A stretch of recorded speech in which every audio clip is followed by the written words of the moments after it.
Okay, so how do we stop being more judgmental?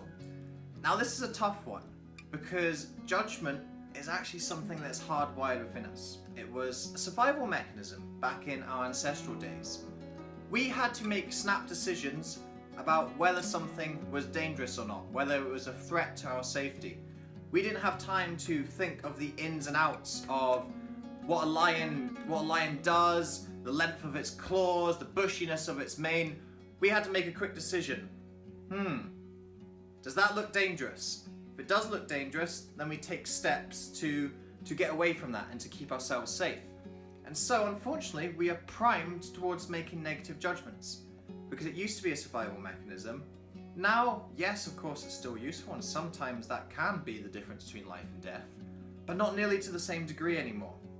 So, unfortunately, our negative judgments are often getting in the way of us as humans being able to cooperate and collaborate, to understand and appreciate each other.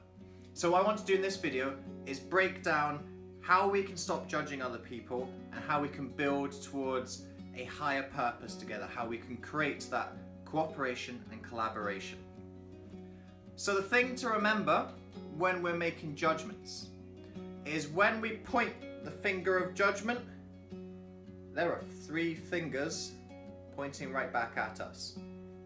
So what we've got to remember is when we make judgments, we are externalizing some of our negativity, some of our own critique of ourselves, and placing that onto other people.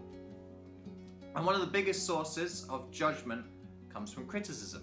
That is one of our most negative forms of judgment. And criticism wrecks relationships. So there's a researcher called Gottman, and he can predict with over 90% accuracy whether a couple will stay together or break up. Now, how does he do this? So what he does is he gets couples to come into his lab and he just observes them, and he measures how many positive interactions they have with each other and how many negative interactions they have with each other. And what John has found is that there is a magic ratio. If the couple has 5 positive interactions for every 1 negative interaction, then that couple is highly likely to stay together. If they have less than that, they're highly likely to break up. As I said, over 90% accuracy rate based just on that formula. So if we want to rise above criticism and rise above judgment, we need to look at being more positive. And this is practicing something that Brendan Burchard calls positive projection. Now, positive projection is, as the name implies, projecting positivity onto people. You see, if we want to expect the best from people, we have to see the best in them. And we have to put that image that we have of their best self out into the world and onto them. You see, we have mirror neurons in our brain, and these neurons react to and mimic all the things that are going on around us. That is how social learning occurs, how we learn from our parents and our peers. And these mirror neurons are very powerful.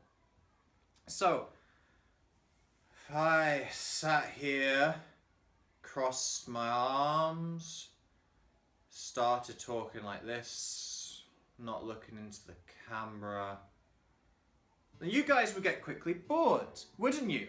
You know, some of you might have been tempted to go flick into another tab as you were watching me do that.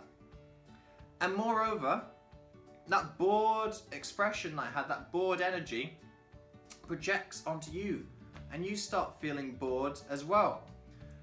On the flip side, I'm sure most of you watching this have a friend who's just so lively and energetic. They come into a room and they're smiling, they're joking, they're just full of life and they're vibrant.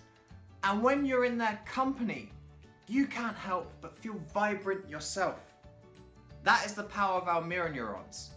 And I actually had an example of this very recently. So I was in the gym and a message comes through on my phone, and it's a bit of a disgruntled message. I'd made a cock up. Totally my fault. And I started to slip into this negative pattern of thinking, into the the self-blame and the self-admonishment. And I said to myself, David, you need to shift your state. You've gone into this negative state. Bring your attention back out of it and rise above it. And as I was making this self-awareness analysis, I looked across the gym. And there was this gentleman dancing away in front of the mirror. He had his weights and he was boogieing. He had his big beats on. And he was just having the time of his life. No care in the world for people looking at him. And so I'm there in my negative state, looking across the gym. And I think to myself, what a tit. And I caught myself. Who was the bigger fool in this situation? The man over there having a great time dancing?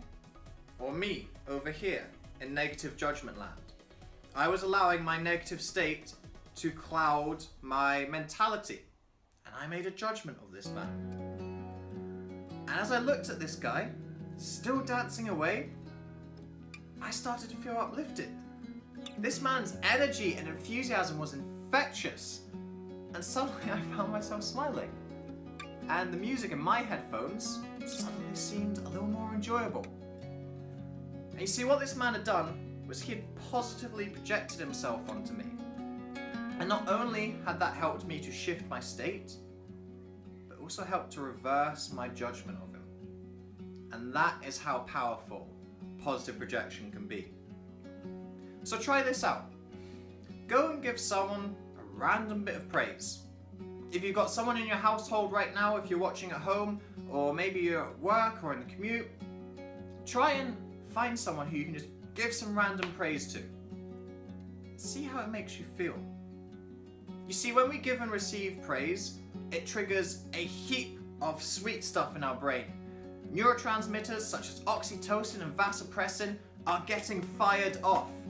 And these are vital for our connection with others. Oxytocin is our love hormone, essentially.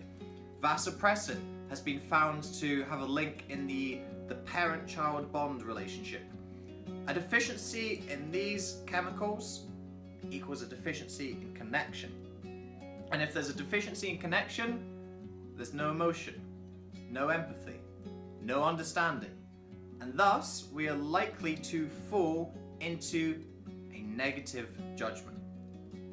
So guys, that is how we can begin to reverse judgment, is by practicing positive projection, seeing the best in people, and making judgments based not on the self that you may be seeing them right now, but trying to think, what is their best self, their highest self, and trying to come from that higher place of being to rise above the immediate snap judgments that are still hardwired in our brain circuitry and aren't really serving us anymore. So, what was the one takeaway that you can take from that? Is there something in there that really clicked and you said, yeah, this is where I keep on judging people?